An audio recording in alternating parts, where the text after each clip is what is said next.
जमलेल्या माझ्या तमाम देशभक्त बांधवांनो, भगिनींनो आणि मातांनो, मी मुद्दामून देशभक्त बोललो कारण ही लढाई देशासाठी आहे.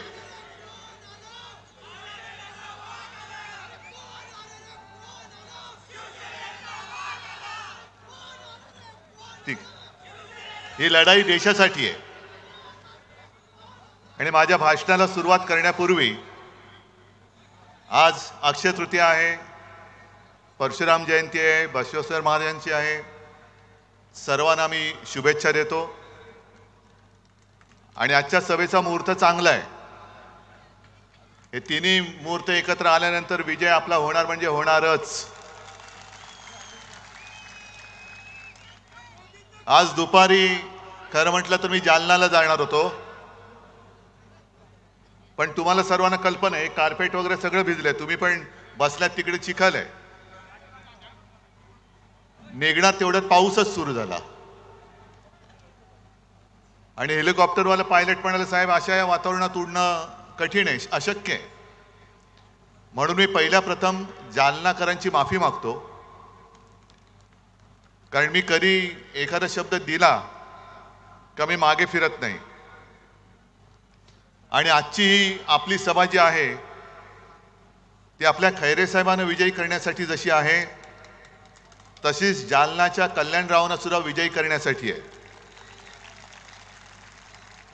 आणि जालनामध्ये जाऊन मी बोलणार होतो ते थोडंसं इथे बोलून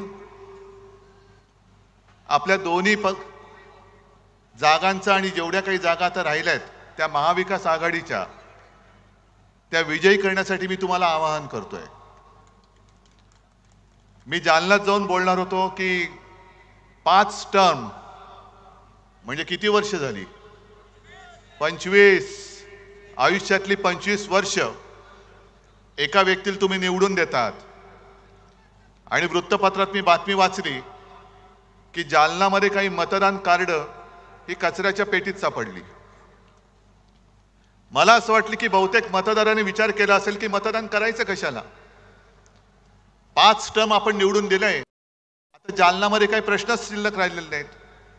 म्हणजे सकाळी नळ उघडला काही सकाळी 7 ते 10 दूध येतं, 10 ते 12 पाणी.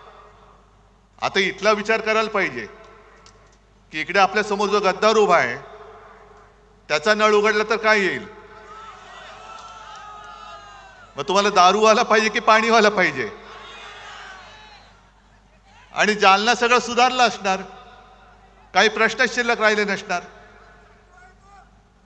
पण एकूण जर विचार केला तर ही 25 वर्ष गेली फुकट, मोदींची 10 वर्ष गेली फुकट.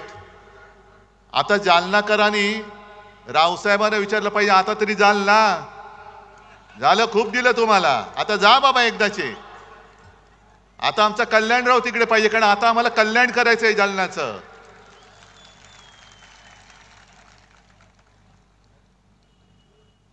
झालंय असं की महाराष्ट्राने मोदीजींना झुकवलेलं आहेच, महाराष्ट्राने झुकवले. आणि मला माझ्या महाराष्ट्राचा अभिमान आहे की एवढी प्रचंड ताकद त्यांनी लावले. एखाद्या शहनशाह सारखे फिरतायत म्हणजे साधी गोष्ट आहे. मी गेल्या आठवड्यात सोलापूरला गेलो होतो आणि तिथून मला परत जायचं होतं लातूर मार्गे, पण लातूरचा एअरपोर्ट बंद. का बंद? नाही, पंतप्रधान येत आहेत, एअरफील्ड बंद. पुण्यामध्ये सभा घेतली पंतप्रधानांनी, संपूर्ण त्या परिसराला छावणीचं स्वरूप दिलं होतं. म्हणजे तुम्ही रस्त्यावरनं चाललात तर तिकडे पोलीस उभे असतात, जेव्हा तुम्ही उडत असता तेव्हा बाकीच्यांना विमान बंदी असते. आणि एवढा सगळा कडेकोट बंदोबस्त घेऊन तुम्ही फिरता. खरं हे बरोबर नाहीये. तुम्ही समान नागरी कायदा जो काय प्रकार आहे तो नंतर काय आणायचं तो बघू आपण. पण आत्ता लोकशाहीमध्ये निवडणुका आलेल्या आहेत आणि जे आपले हिंदू हृदय सम्राट सांगायचे की निवडणुकीमध्ये कोणी पंतप्रधान असता कामा नये, तो काळजीवाहू असला पाहिजे, मुख्यमंत्री असता कामा नये. आणि ज्या सोयी सुविधा या आम्हाला देतात त्याच त्यांना दिल्या पाहिजेत. तुम्ही त्यांच्यासाठी जर का एअरफोर्सची विमान वापरणार असाल तर आमच्या सुद्धा अंबादासला दिलं पाहिजे, आमच्या सुद्धा खैरे साहेबांना दिलं पाहिजे. आणि जर तुम्ही आम्हाला बंदी करणार असाल तर त्यांना देखील बंदी केली पाहिजे, तर त्यांना सुद्धा बंदी केली पाहिजे. पण ह्या सगळ्या यंत्रणा वापरायच्या. जसं मी येतो लोकांमध्ये जातो, आज सुद्धा माझी तयारी, इकडे येऊन बसायला माझी तयारी, कारण मला भीती नाही माझ्या लोकांपासून. पण मोदीजी तुम्ही पोलीस बाजूला ठेवून जनतेत येऊन दाखवा ना. रस्त्यावरनं चालताना सुद्धा एकटे चालतात. म्हणजे संपूर्ण कडेकोट बंदोबस्त, खासगी वेशातले पोलीस, युनिफॉर्म मधले पोलीस गुप्तहेर फिरतायत.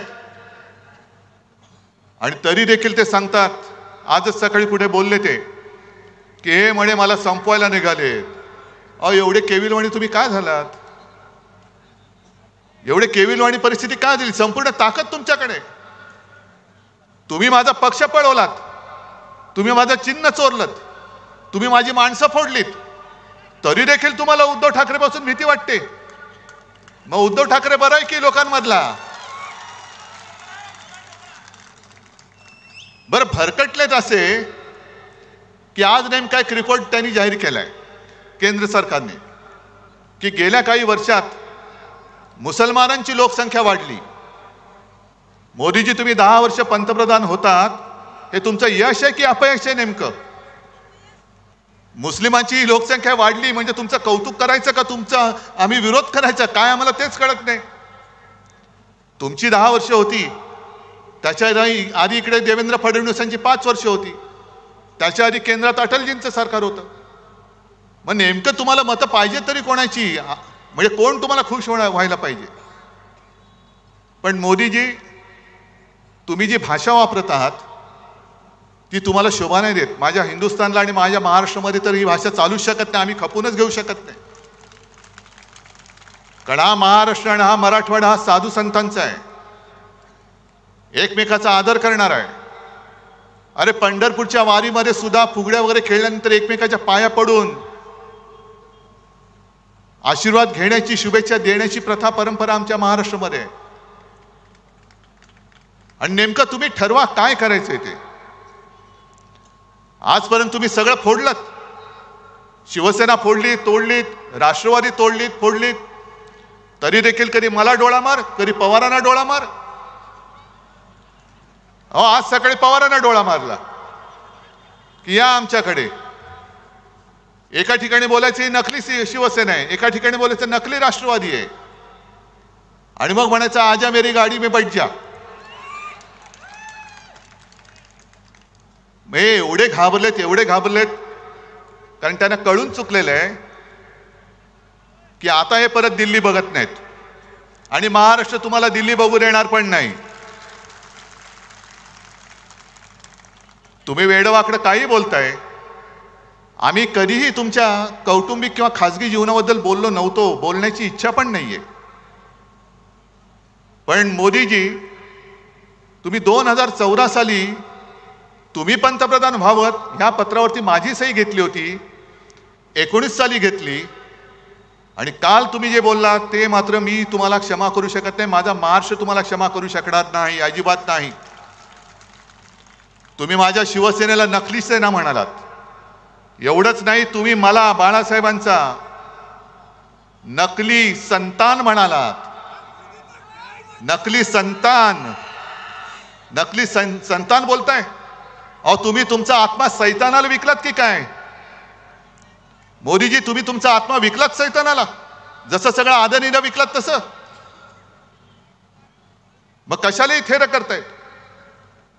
बाळासाहेबांच्या आत्म्याला काय वाटत असेल खरंच विचार करा.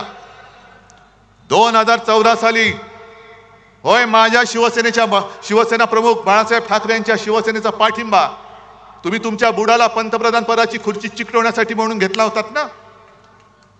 मग 2014 साली ज्या दिवशी मी माझ्या तुळजाभवानीचं दर्शन घेऊन मुंबईला गेलो, नेमका त्याच दिवशी तुम्ही एकनाथ खडसेंकडनं फोन मला का करवलात की आपली युती तोडली म्हणून. तेव्हा तर मी युती तोडली नव्हती ना. 14 साली तुम्ही युती तोडलीत. काय वाटलं असेल बाळासाहेबांच्या आत्म्याला, तो विचार नाही केलात. 19 साली तुम्ही ज्या शिवसेना प्रमुखच्या खोलीमध्ये तुमचे ते दुसरे अमित शहा, बाळासाहेबांची खोली म्हणजे त्याला आम्ही मंदिर मानतो, त्या खोलीमध्ये त्यांनी ठरवलं होतं, कारण मी माझ्या वडिलांना शब्द दिलाय, माझी आई वडिलांची शपथ घेऊन मी बोललोय, आई तुळजाभवानीची शपथ घेऊन मी बोललेलो आहे की मी शिवसेना प्रमुखांना शब्द दिला त्यांच्या अखेरच्या काळात की मी आपल्या शिवसेनेचा मुख्यमंत्री करून दाखवेन आणि मी तो पुन्हा करून दाखवेन. मग तो शब्द तुम्ही तोडलात. काय वाटलं असेल बाळासाहेबांच्या आत्म्याला. बरं, परवा तुमचं जे काय माझ्याबद्दलचं प्रेम उतू जात होतं की तुम्ही मला ऑपरेशनचा सल्ला दिलात, हे तर झूटच आहे म्हणा, ते सोडून द्या. आणि मग तुम्ही माझी चौकशी करत होतात, पण माझी चौकशी करताना जेव्हा मी माझ्या हातपायांची हालचाल करू शकत नव्हतो, आज तुमच्या समोर उभा आहे, ते तुमच्या सगळ्यांचं प्रेम, आई वडिलांचे आशीर्वाद, आई तुळजाभवानीची कृपा म्हणून मी तुमच्या समोर उभा आहे. नाहीतर मी हलू शकत नव्हतो. खांद्यापासून पूर्णपणे माझी हालचाल बंद झाली होती. मोदीजी, त्याच वेळेला तुम्ही तुमच्या इथल्या या सगळे जे चेले चपाटे आहेत, जे आज उपमुख्यमंत्री आहेत, त्यांना पुढे करून माझ्या पक्षात गद्दारीची बीजं रोवलीत. माझा जाहीर आरोप नाही, ही माझी माहिती आहे. मग तेव्हा बाळासाहेबांच्या आत्म्याला काय वाटलं असेल याचा विचार केलात. गद्दारी करून तुम्ही चांगलं चाललेलं महाविकास आघाडीचं सरकार पाडलं, तेव्हा बाळासाहेबांच्या आत्म्याला काय वाटलं असेल. आणि म्हणून तुम्ही हिंदू हृदय सम्राटांच्या आत्म्याची चिंता करू नका. त्यांचे आशीर्वाद जर नसते ना, तर आज तुम्हाला जे गुडघ्यावरती महाराष्ट्राने टेकवलंय, गुडघे टेकायला लावलेत, ते तुम्हाला टेकायला लागले नसते. आता मुंबईमध्ये रोड शो करणार आहेत, आले ना रस्त्यावर. 4 नंतर तर पूर्णच येणार आहेत. हा माझा महाराष्ट्र तुम्हाला रस्त्यावरती फिरवल्याशिवाय राहणार नाही. आणि आता तुम्ही जे काय तुमचं चाललंय, बरं काय वाटेल ते बोलतायत. राहुल गांधींनी म्हणे अदानी अंबानी बद्दल बोलायचं का सोडलं. आणि राहुल गांधींनी सांगायचं कि अडानी आणि अंबानींकडनं टेम्पो भरून पैसे कितना माल उठाया, कितना माल उठाया. मोदी जी, आप तो प्रधानमंत्री हैं. जब टेम्पो भर भर के पैसे जा रहे थे, काला धन जा रहा था, तो आपकी जो ईडी, इनकम टैक्स, सीबीआई वो क्या कर रही थी. का आमच्या गद्दाराच्या ठेल्यावरती गेले होते. जो गद्दार उभा राहिलाय त्याच्यासमोर गेले होते का, त्याच्या दुकानात गेले होते काय लिंबू पाणी प्यायला. जर तुमच्याकडे माहिती होती तर धाडी का नाही टाकल्या. आणि जर काळा पैसा टेम्पो भर भरून राहुल गांधीला गेला असेल, तर मग तुम्ही काळा पैसा नष्ट करण्यासाठी नोटबंदी केली होती, त्या अपयशाची मोदीजी तुम्ही कबुली दिलेली आहात. तुमचं सगळंच फसलेलं आहे, सगळंच फसलंय. देवेंद्र फडणवीस जे काय सांगतात की मोदीजींच्या इंजिनाला विकासाचे डबे आहेत. अहो, विकासाचं इंजिन डबे सोडून द्या. गेले 10 वर्ष आम्ही बघतोय नुसते डबेच लागतायत, पण तुमच्या डब्याला खाली भ्रष्टाचारांची त्याचं काय करताय तुम्ही. आणि संपूर्ण देशाने आता ठरवलंय की हे आता इंजिनच बदलायचे. गुजरातला पाठवून ज्या वाटेने तुम्ही आमचे गद्दार तिकडे नेलेत, त्याच वाटेने हे मोदीजींचं इंजिन सुद्धा गुजरातला पाठवून द्या. कारण 10 वर्ष नुसत्या वाफा नाही, नुसत्या थापा मारते, थापा. आज अंबादासजी, तुम्ही एक काम चांगलं केलं की आपल्या सरकारच्या काळामध्ये संभाजीनगरसाठी आपण काय केलं हे तुम्ही सगळ्यांना सांगितलं. आणि एका गोष्टीचा आज मला अभिमान आहे की शिवसेना प्रमुखांनी याच मैदानाच्या व्यासपीठावरून तुम्हाला जे वचन दिलं होतं, छत्रपती संभाजीनगर ह्या शहराचं नव्हे जिल्ह्याचं नामकरण मी करेन.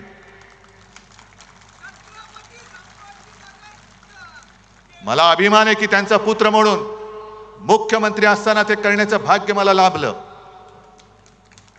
आणि काल परवाकडे कोर्टाने त्याच्यावरती शिक्कामोर्तब केलं, याचा मला अभिमान आहे. पण अजूनही विमानतळाचं नाव छत्रपती संभाजीनगर हे करू शकलेलं नाहीये. गुंठेवारीचा प्रश्न सोडवला, कचऱ्याचा सोडवला, रस्त्याचा सोडवला, पाण्याचा सोडवतोय, समांतर जलवाहिनी, ती सरकारकडनं मी पाण्यासाठी मी पैसे देत होतो. आता काय झालं माहिती नाही, कारण मी मुख्यमंत्री असताना एक दोनदा येऊन स्वतः त्याची पाहणी करून गेलो होतो. आता सरकार पाडलं.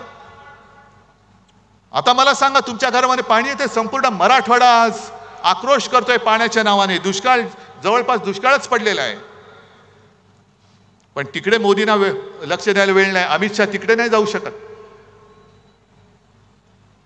तुम्ही मला डुप्लिकेट म्हणता, नकली म्हणता, पवार साहेबांना भटकती आत्मा म्हणता, पण इकडे माझ्या शेतकऱ्यांच्या आत्मे जे तळमळत आहेत, जनतेच्या आत्मे तळमळत आहेत, पाण्यासाठी काहूर उठलंय.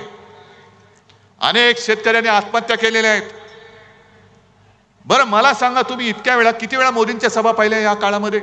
भाषण ऐकलीत की नाही ऐकलीत? नाही, मी तर ऐकलंच नाही. मी कधीच ऐकत नाही. पण मोदी ज्या वेळेला मनमोहन सिंग पंतप्रधान होते तेव्हाच एक ती क्लिप माझ्याकडे आहे. आणि मोठ्या तावातावाने सांगत होते, प्रधानमंत्री महंगाई का म बोलने के लिए तयार नहीं. मग आता तुम्ही प्रधानमंत्री आहात, तुम्ही गायीवरती बोलता, महागाईवरती का नाही बोलत? आणि काय सांगितलं होतं तुम्ही? भाई और बहनों, मतदान करायला जाताना गॅस सिलेंडरला नमस्कार करून जा, सांगितलं होतं ना.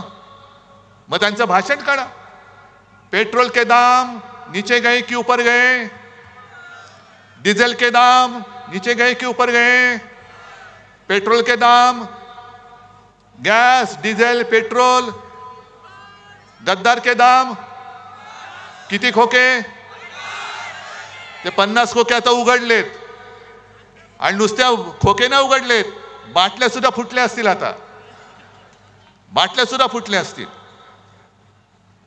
पण 10 वर्ष जर का तुम्ही या माझ्या महाराष्ट्रावरती जो आघात केला, अरे आमचंच चुकलं. खरे 19 साली युती तोडणार होतो आम्ही, 14 साली तुम्ही तोडली होती, पण आम्ही हिंदुत्वासाठी म्हणून परत तुमच्या बरोबर युती केली. आणि आता आम्हाला कळलं की तुमचं हिंदुत्व आणि आमचं हिंदुत्व याच्यात जमीन आसमानाचा फरक आहे. मी मागे सुद्धा बोललो, आज सुद्धा सांगतो, आमचं हिंदुत्व, आपलं हिंदुत्व हे घरातलं चूल पेटवणारं हिंदुत्व आहे. आणि भाजपचं हिंदुत्व घर पेटवणारं हिंदुत्व आहे. मग एवढी नतद्रष्ट ही माणसं आहेत, दंगली घडवतात, आगी लावतात, घरं पेटवतात. घरातली चूल नाही पेटवत, घर पेटवून त्यांचे भाजपवाल्यांच्या पोळ्या त्याच्यावरती शेकतात आणि मरतात. ती सामान्य माणसं मरतात, होरपळतात ती सामान्य माणसं होरपळतात. पोलिसांचे फटके सामान्य माणसे खातात. पोलिसांच्या केसेस, तुरुंगवास सामान्य माणूस भोगतो. आणि हे टगेगिरी करत, एक अकेला सब पे भारी. अरे पण मेला माणूस, तुम्ही जगा किंवा मरा, पण मला पंतप्रधान करा. हे असे पंतप्रधान तुम्हाला पाहिजे? आज कांद्याचा प्रश्न पेटलेला आहे. मी काल परवाकडे जळगावला होतो, मावळला होतो. सगळीकडे शेतकरी पिसाळलेले आहेत. कापसाला भाव नाही, सोयाबीनला भाव नाही, कांद्याची निर्यात बंदी अजून उठवत नाही. काय म्हणून आम्ही तुम्हाला मतं द्यायची आम्हाला सांगा ना. गुजरातची कांदाबंदी तुम्ही उठवता, पण माझ्या महाराष्ट्राची कांदाबंदी उठवत नाही. जवळपास 1100 कोटी रुपया कांदा उत्पादकांचं नुकसान झालेलं आहे. 400च्या वरती कंटेनर तिकडे लोड होण्यासाठी त्या डॉकमध्ये पडलेले आहेत असेच, कारण अजून ऑर्डर्स चाललेले नाहीत निर्यातीच्या. मग कांदा सडतोय, शेतकऱ्याच्या मालाला भाव मिळत नाही. आणि जाहिराती चालल्यात. आजच पेपरमध्ये जाहिरात आले की आम्ही तुम्हाला हमीभाव देऊ. मग 10 वर्ष काय केलं? गवत उपटलं. 10 वर्ष आम्ही तुमच्याकडे हमीभाव मागतोय, तुम्ही हमीभाव द्यायला तयार नाहीत. संभाजीनगरमध्ये किती उद्योग आणले? आपण जे काही उद्योग आणत होतो, करोनाचा काळ होता, तरी सुद्धा कित्येक कोटींचे नुसते सामंजस्य करार नव्हते केले, प्रत्यक्षात करार करून आपल्या महाराष्ट्रामध्ये आपण उद्योगधंदे आणत होतो.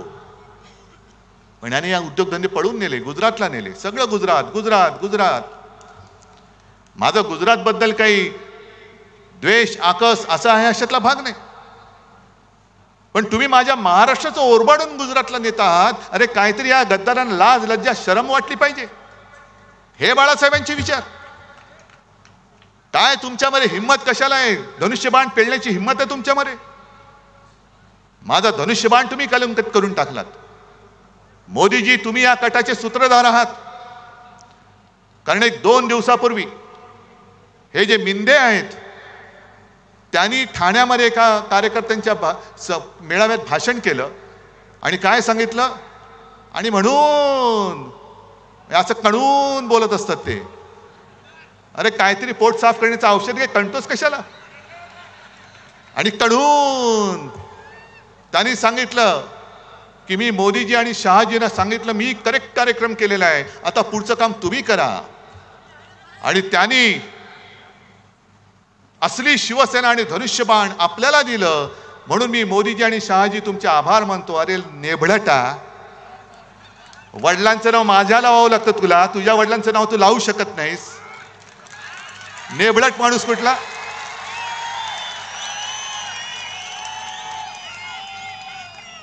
आणि हा कट कसा शिजला बघा.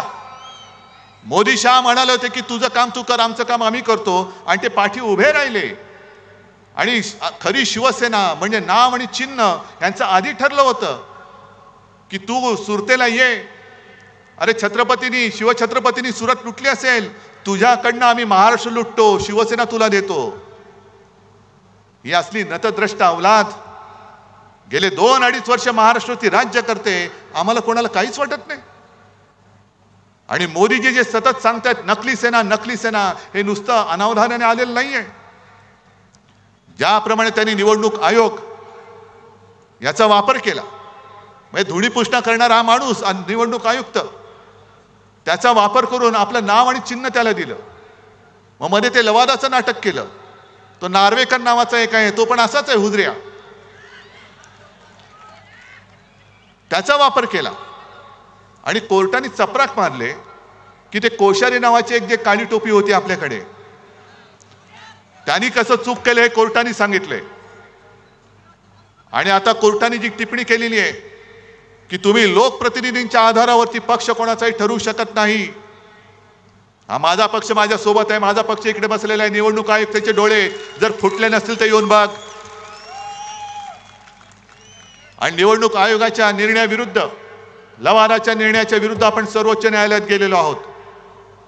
आणि मोदीजी, तुम्ही जी काही टिप्पणी करताय, मी आज जाहीर आरोप करतोय की तुम्ही सर्वोच्च न्यायालयावरती दबाव आणत आहात. आणि सर्वोच्च न्यायालयाने याची दखल घ्यायला पाहिजे. कायद्यासमोर सगळे सारखे असतात, कोणी पंतप्रधान नसतो, कोणी साधा माणूस नाही. म्हणून तर त्या न्यायदेवतेच्या डोळ्यावरती पट्टी असते, कारण तिला आक्रोश ऐकू येतो, पण कोण छोटा कोण मोठा ती बघत नाही.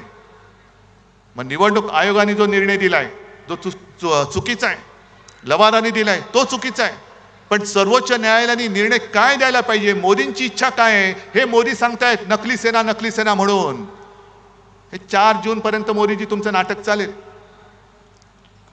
पण नोटबंदी जशी तुम्ही केली होती, अचानक 8 वाजता आलात आणि सांगितलं की भाई और बहनो, तुमच्याकडे जे काही नोटा आहेत ना, नोटा, त्या आज रात्री 12 वाजल्यापासून त्याचे फक्त कागदाचे तुकडे राहतील, त्यांचं महत्व आम्ही काढून टाकलेले, नोटबंदी जाहीर झालेलं आहे. तसंच मी आज सांगतोय, हा महाराष्ट्र आता नाणेबंदी करतोय. महाराष्ट्रातली जनता नाणेबंदी करते. कोणतं नाणं? मोदींचं नाणं.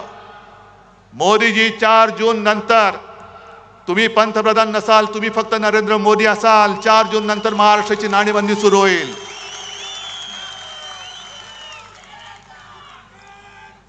काय म्हणून महाराष्ट्राने तुम्हाला द्यायची मतं?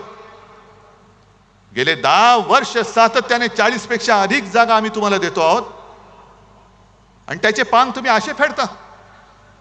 शेतकरी आत्महत्या करतोय, बघायला वेळ नाही. उद्योगधंदे तुम्ही सरळ उचलून, माझ्या महाराष्ट्रात बेकारी वाढते, महाराष्ट्र मेला तरी चालेल पण गुजरात जगला पाहिजे, ही तुमची वृत्ती. आम्ही आरक्षण देऊ, मग आजपर्यंत का नाही दिलं? आरक्षण हटवणार नाही, आजपर्यंत का नाही केलं? जालनाचाच जर का विषय काढला तर ते जरांगे पाटील उपोषणाला बसले होते. काय गुन्हा केला होता त्यांनी? का दरोडा टाकून बसला होता माणूस? तिकडे तुम्ही म्हणजे त्यांनी गोळीबार केलं, ते जरांगे पाटलांनी ती गोळी काडतूस पण दाखवलं, ती टर्फल त्याचं. अशा महिला बघितल्या नाही तुम्ही, वयस्कर माणसं नाही पाहिली, टाळकी फोडून काढलीत. मी स्वतः गेलो होतो संध्याकाळी, पोलीस भयभीत झालेले. पोलीस म्हणाले, म्हणजे मी इथून निघालो, सुसाट आमचा ताफा निघाला. आधी मुंबईमध्ये मला निरोप येत होते, बघा बरं काळोख होतोय, सुनसान रस्ता आहे, वातावरण तंग आहे. म्हटलं बघू ना काय तंग आहे, मी जातो ना माझ्या लोकांमध्ये, काय करायचं ते करतील माझं. आणि मी गेलो. मग निघाल्यानंतर एका पॉइंटला सगळे पोलिसांची वाहनं एका बाजूला थांबली. मी गाडी थांबवली, म्हटलं काय झालं? ते इन्चार्ज होते, धावत आले, साहेब ह्याच्या पुढे ना पोलिसांच्या बंदी आहे. म्हटलं थांबा इकडे, मी जातो. मी गेलो तिकडे, आणि तिकडे गेल्यानंतर खरंच सांगतो, मी अजूनही तो क्षण विसरू. एक तर गेल्याबरोबर लाट्या काट्या खाल्लेले सगळे माझे बांधव होते. त्यांनी मी गेल्यावरती जो जयघोष केला की त्यांना वाटलं की कोणतरी आधार देणारा आला. त्याच्यानंतर मी एका घरी गेलो आणि त्या माऊलीने माझी ओवाळणी केली. मला वाटतं रक्षाबंधन असेल का काय, तोच सुमार असेल. आणि मला सांगितलं, डोळ्यात पाणी होतं, की दादा मी सुद्धा वाचले, माझ्या सुद्धा हाताला मार लागलाय. म्हटलं मग ताई काय औषध उपचार? ते माझं जाऊ द्या, पण माझ्या सुनेला आणि मुलाला एवढं मारलंय की ते हॉस्पिटलमध्ये आहेत. मग अंबादास पण सोबत होते. आम्ही निघाल्यानंतर त्या ताईला भेटायला गेलो, तिच्या सुनेला. तिथं समोर तिचं डोकं फुटलेलं, कोणाच्या इकडे छरे घुसलेत, कोणाला लाठ्या मारल्यात. का हा तुम्ही अत्याचार माझ्या या बांधवांवरती का केला, त्याचं उत्तर अजून कोणी दिलेलं नाहीये. कोणाच्या ऑर्डरनी केला? कोणाच्या ऑर्डरनी दिला? कारण मी मुख्यमंत्री होतो, मला चांगलं माहिती आहे प्रशासन कसं चालतं. एखादा एवढा लाठीमार किंवा हवेत गोळीबार करायचा असेल तरी त्याला वरिष्ठांची परवानगी लागते. आणि तिथल्या लोकांनी मला जे सांगितलं की एक वर्ण कोणाचा तरी फोन आला आणि त्याच्यानंतर अचानक जणू काही सैतान अंगात यावा तसा पोलिसांनी लाठीमार सुरू केला. या जखमा अजूनही कोणी विसरलेलं नाही, ह्या वेदना अजूनही कोणी विसरलेल्या नाही आहेत. तुम्ही एकतर फसवणूक करतात आणि मग आरक्षणाच्या गोष्टी करता. आज केजरीवालना जामीन झालेला आहे, पण तुम्हाला सगळ्यांना माहिती आहे केजरीवाल जे आहेत त्यांच्या सरकारचे अधिकार हे मोदी सरकारने काढून घेतले. ही हुकुमशाही नाही. बरं, सर्वोच्च न्यायालयाने केजरीवालचे अधिकार त्यांच्या सरकारचे परत दिले. मोदी सरकारने काय केलं? ताबडतोबीने, वेळ घालवला नाही, ताबडतोबीने तो मुद्दा लोकसभेत आणला आणि पाशवी बहुमताच्या जोरावरती सर्वोच्च न्यायालयाचा निकाल परतवून लावून तो बदलला आणि सगळे अधिकार मोदी सरकारच्या ताब्यात घेतले. मग हा निर्णय तुम्ही जसा बदललात तसा आरक्षणाचा का नाही बदलत? का नाही बदलत तुम्ही? मग वाढवा ना, टक्केवारी वाढवा. पण तुमच्या सोयीचं तेवढं निवडायचं आणि लोकांच्या कोपऱ्याला गुळ लावायचा. आम्ही तुम्हाला शेतकऱ्यांना हमी भाव देतो. आहेत इथे शेतकरी आहेत? आलेत का? हे पट्टे का रे तुम्हाला? कामगार आले तिकडे? किती लोकांना काम मिळाले, किती लोक बेकार आहेत? आता हे जे काय कायदे करतायत, शेतकऱ्यांना हमी भाव देऊ. मग गेल्या 1-2 वर्षापूर्वी जे 3 काळे कायदे आणले होते, का आणले होते? कोणासाठी आणले होते? शेतकऱ्यांनी आंदोलन केलं 6-7 महिने. त्याच्यामध्ये 700-800 शेतकरी मेले. ऊन वारा पाऊस थंडीमध्ये काकडून मेले, भिजून मेले, भाजून मेले. भाजून म्हणजे उन्हानी. मोदी सरकार ढिम्म हलत नव्हतं. आणि जेव्हा निवडणुका आल्या तेव्हा सगळं मागे घेतलं. मग आता निवडणुका झाल्यानंतर हे पुन्हा आणतील किंवा न आणतील ह्याची खात्री कशी बाळगायची? आणि एक साधा प्रश्न आहे, ज्या पद्धतीने यंत्रणेचा वापर करून आपल्या शिवसेनेच्या सातबारावरती या दाढीवाल्याचं नाव लिहिलं, नेबळटाचं नाव लिहिलं, मग उद्या तुमच्या सातबारावरती त्यांच्या मित्राचं नाव लिहिलं तर तुम्ही कोणाकडे जाल? शेती राहील तुमच्या जागेवर आणि काही करू शकतील. आज भले अडाणी अंबानीवरती बोलू देत, पण एक 2-3 दिवसापूर्वी माझ्या जळगावच्या सभेत आपले असीम सरोदे वकील, ज्यांनी उत्तम प्रकाराने ही केस जनता न्यायालयात म्हणजे तुमच्यासमोर मांडली, काय एक एक एक एक एक एक त्यातले पैलू आहेत ते सोडून तुम्हाला सगळे सांगितले. त्या असीम सरोदेने एक माहिती दिली की हे जे सांगतायत अमित शाह, आम्ही 370 कलम रद्द केलं, 370 कलम रद्द केलं. उद्धव ठाकरे सांगा 370 बद्दल तुमचं काय मत आहे? अहो 370 रद्द करायला आमचा पाठिंबा तेव्हाही होता आणि आज सुद्धा आहे. पण मुळात असीम सरोदेने सांगितलेली ती माहिती ही धक्कादायक आहे. असीम सरोदेने सांगितलं की 370 कलम काढलेलंच नाहीये. त्या 370 कलम मध्ये सुद्धा अशी खेळी केले की 370 ब म्हणून त्याच्यात जो एक कलम आहे ते त्यांनी स्थगित केले. आता स्थगित केले म्हणजे काय केले की साधी गोष्ट आहे, दिवा लावलेला आहे, बटन आहे, बटन बंद केलं तर दिवा बंद होतं, बटन पुन्हा दाबलं तर दिवा चालू होतो, म्हणजे दिवा जागेवर आहे, फक्त बटन बंद केलेलं आहे. आणि 370 ब त्यांनी स्थगित केल्यामुळे काय झालं की काश्मीरच्या बाहेरची लोक हे काश्मीरमध्ये आता जागा घेऊ शकतात. चांगली गोष्ट आहे. काश्मीरी पंडितांचं रक्षण त्यावेळेला एकट्या शिवसेना प्रमुखांनी महाराष्ट्रात केलं होतं, तेव्हा मोदी शहा तुमचं नाव पण नव्हतं. ते तर घरी परत जाऊ शकत नाहीयेत, पण निदान काश्मीरमधले बाहेरची लोक जाऊन जमीन घेऊ शकतात. आणि त्याचा परिणाम असा झाला की काश्मीरमध्ये सगळ्यात जास्त जमीन कोणी घेतले तुम्हाला माहिती आहे? कोणी? अडाणी. आणि कशासाठी घेतले माहिती आहे? काश्मीरमध्ये जिथे त्यांनी जागा घेतले तिकडे लिथियमचा साठा मोठ्या प्रमाणावरती.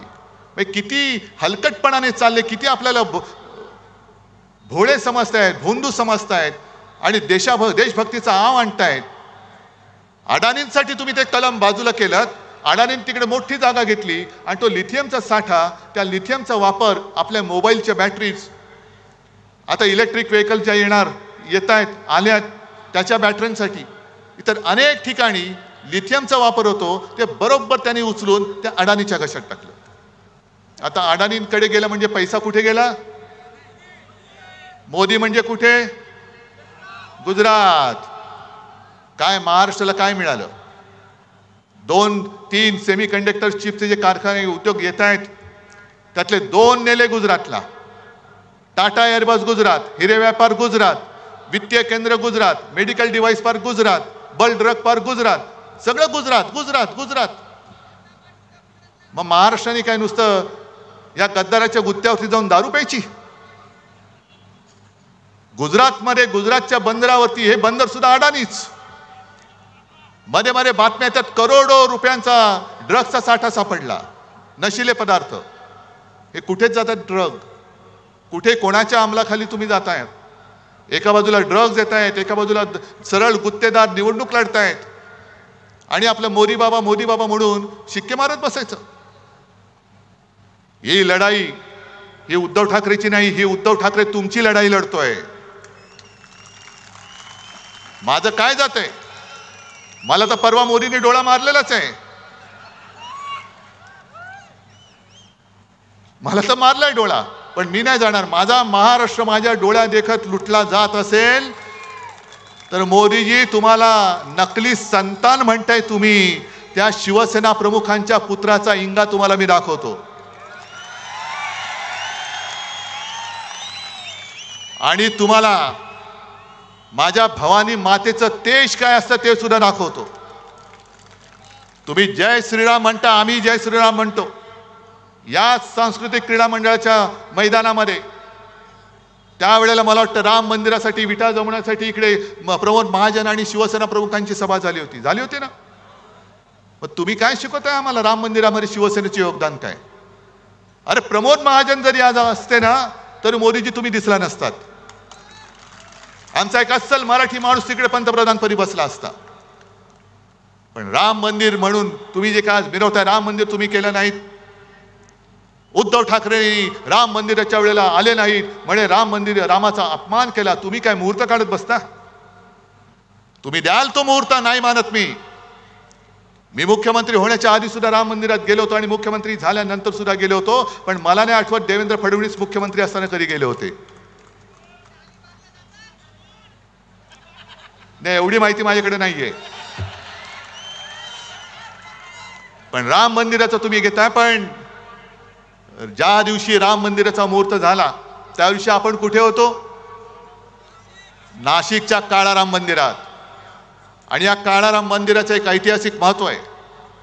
या काळाराम मंदिरात आपले महामानव डॉक्टर बाबासाहेब आंबेडकरांनी हा राम माझा सुद्धा आहे आणि मंदिरात जाण्याचा अधिकार माझा देखील आहे म्हणून तिकडे जाऊन आंदोलन केलं होतं. याचं कारण आज जे हे बुरसटलेले गोमूत्रधारी आहेत, जे स्वतःला हिंदुत्ववादी हिंदू समजतायत, हे बुरसटलेले गोमूत्रधारी, हे हिंदुत्व आमचं नाहीये. त्यांनीच डॉक्टर बाबासाहेब आंबेडकरांचा प्रवेश रोखला होता. आणि ज्या बुरसटलेल्या गोमूत्रधारेनी तुकारामांच्या संत तुकारामांच्या गाथा बुडवल्या होत्या, तेच बुरसटलेले गोमूत्रधारी आज महामानव डॉक्टर बाबासाहेब आंबेडकरांनी लिहिलेलं संविधान सुद्धा बदलायला मागतायत. 400 पार म्हटल्यानंतर तुम्ही जो जल्लोष केला की तडीपार, कारण 400 पार का व्हायचं यांना? समोर विरोधक नकोय.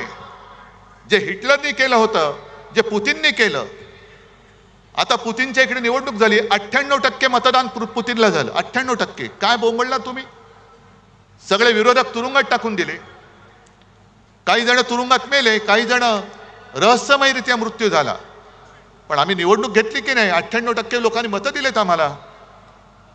ही अशी निवडणूक तुम्हाला उद्या पाहिजे? आज जे काय आम्ही बोलतोय, पोट तिडकीने मी बोलतोय. का मी आलो? कारण खैरेंसारखा एक निष्ठावान माणूस आज पुन्हा एकदा ताकदीने उभा राहिलेला आहे. जाऊ शकत होते ना, खैरे जाऊ शकत होते, अंबादास जाऊ शकत होते, घोडीले जाऊ शकत होते, कितीतरी लोक इकडे बसले ते जाऊ शकत होते. काय त्यांना खोके मिळाले नसते?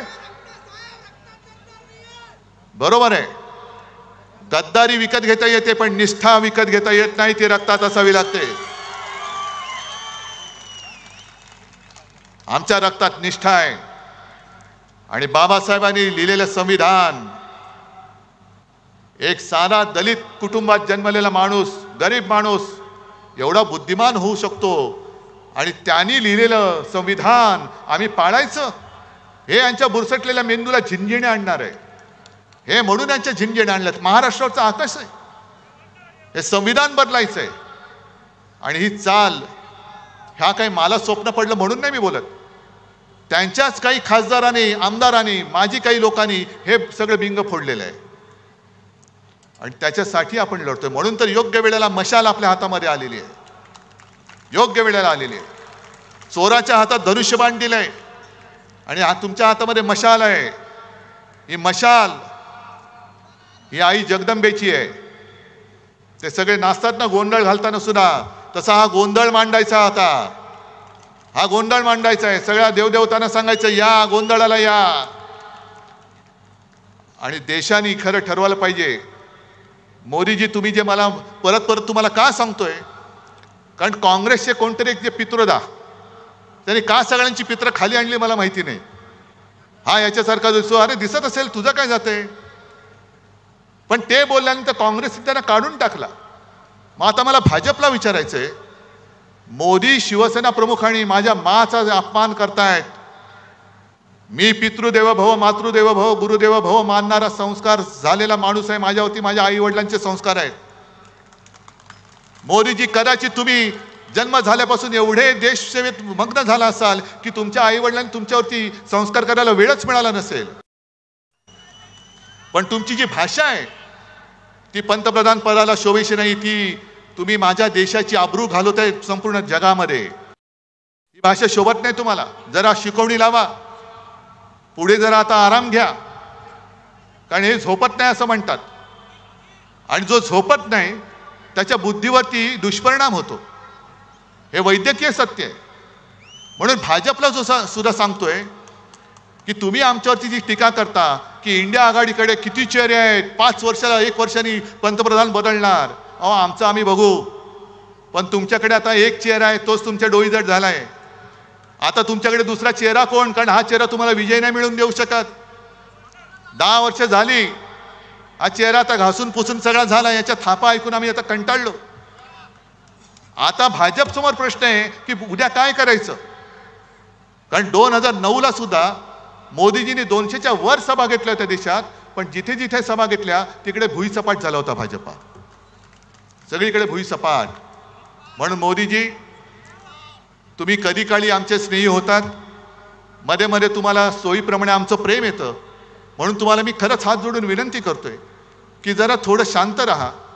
डोक्याला पातंजलीचं तेल रामदेव बाबांकडनं घ्या, कपालभाती करा, थोडा विलंब झाला तरी चालेल पण आता अनुलोम विलोम करा. आणि आता जरा घ्या, वानप्रस्थाश्रमाकडे तुमची आता पावलं पडतायत, हळूवार तिकडे मार्गस्थ व्हा, पण माझ्या देशाची वाट लावू नका आता, कृपा करून अजिबात देशाची वाट लावू नका. आणि म्हणून अशा माणसाच्या हातात जे वाटेल ते बोलतायत, कधी हिंदू मुसलमान, कधी कोण काय खातंय, कोणी काय करायचं, अशा माणसाच्या हातात परत आपलं भविष्य तुम्हाला देणं मंजूर आहे काय? मग या वेळेला तुम्ही काय करणार आहात एकदा जरा ओरडून सांगा. आणि जरा आपल्याला आपल्या गाण्यातला तो एक शब्द ज्याच्यावरती आक्षेप घेतलाय तो जरा एकदा जोरात घोषणा द्या.